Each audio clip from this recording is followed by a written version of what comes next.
নমস্কার বন্ধুরা, আমি চলে এসেছি বাঙাল বাড়ি রান্নাবান্না চ্যানেলে। তো আজকে আমি বানাবো ডিম কারি। তো ডিম কারি বানাতে গেলে কি কি উপকরণ লাগে আপনারা দেখুন। এখানে আছে সেদ্ধ করা ডিম, একটা টমেটো, আদা রসুন পেস্ট, ফোড়নে দেওয়ার জন্য আছে গোটা লঙ্কা, তেজপাতা আর সুকন্নার কালো জিরে। এখানে আছে গ্রেটারে গ্রেট করে রাখা পেঁয়াজ আর কাঁচা লঙ্কা। এখানে আছে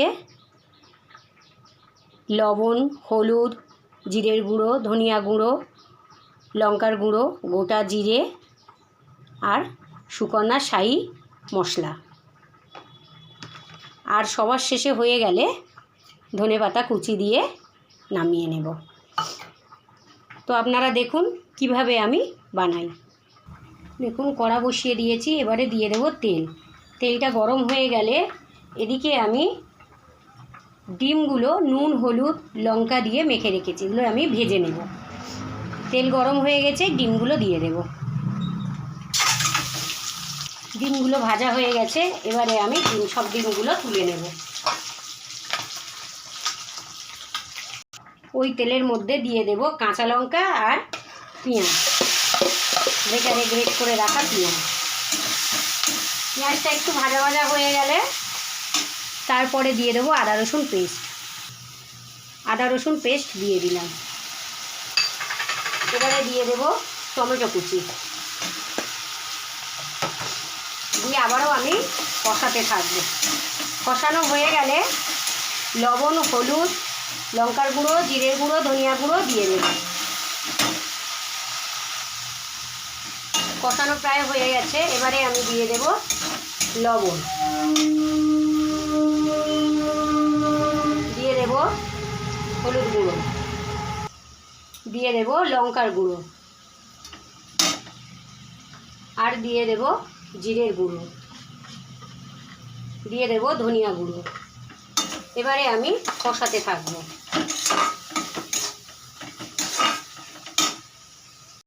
এবারে আমি মশলা কষানোটা তুলে নেব।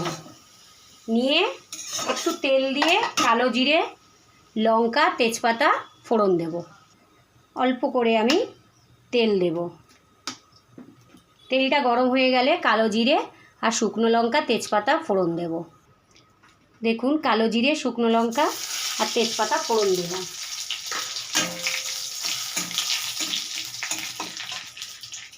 এবারে এর মধ্যে অল্প একটু জল দেব।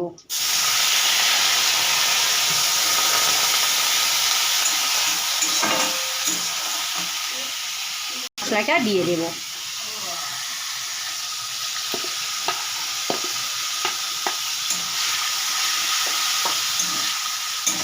মশলাটা কষানো হয়ে গেলে ভাজা ডিমগুলো দিয়ে দেব। ভাজা ডিমগুলো আমি দিয়ে দিলাম, দিয়ে একটু নাড়াচাড়া করে নেব।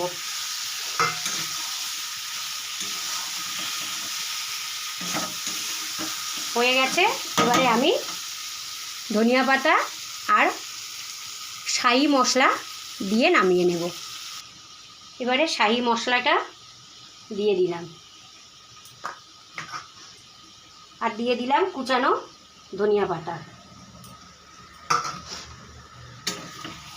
হালকা একটু নেড়ে এবারে আমি নামিয়ে নেব। রেডি হয়ে গেছে ডিম কারি। তো দেখুন বন্ধুরা, আমার ডিম কারি রেডি হয়ে গেছে।